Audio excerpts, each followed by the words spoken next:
ఈరోజు వాక్య ధ్యానం కీర్తనల గ్రంథం 28వ అధ్యాయము 1 నుండి 9 వచనముల వరకు. యెహోవా, నేను నీకు మొరపెట్టుచున్నాను, నా ఆశ్రయ దుర్గమా, మౌనముగా నుండక నా మనవి ఆలకింపుము. నీవు మౌనముగా నుండిన యెడల నేను సమాధిలోనికి దిగువాని వలె అగుదును.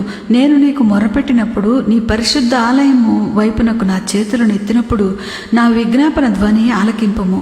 భక్తిహీనులు పాపము చేయువారిని నీవు లాగివేయినట్లు నన్ను లాగివేయకుము. వారు దుష్టాలోచన హృదయంలో నుంచుకొని తమ పొరుగు వానితో సమాధానముగా మాటలాడుదురు. వారి క్రియలను బట్టి, వారి దుష్ట క్రియలను బట్టి వారికి ప్రతీకారము చేయుము.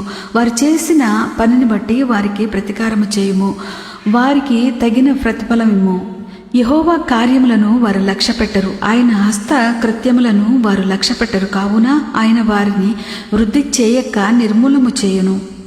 యెహోవా నా విజ్ఞాపన ధ్వని ఆలకించియున్నాడు, ఆయనకు స్తోత్రము కలుగునుగాక. యెహోవా నా ఆశ్రయము, నా కేడము, నా హృదయము ఆయన యందు నమ్మిక ఉంచెను గనుక నాకు సహాయము కలిగెను. కావున నా హృదయము హర్షించుచున్నది. కీర్తనలతో నేను ఆయనను స్తుతించుచున్నాను. యెహోవా తన జనులకు ఆశ్రయము, ఆయన తన అభిషిక్తునికి రక్షణ దుర్గము. నీ జనులను రక్షింపము, నీ స్వాస్థ్యమును ఆశీర్వదించుము. వారికి కాపరివై నిత్యము వారిని ఉద్ధరించుము. దేవుడి వాక్యం దీవించునుగాక. ఆమేన్.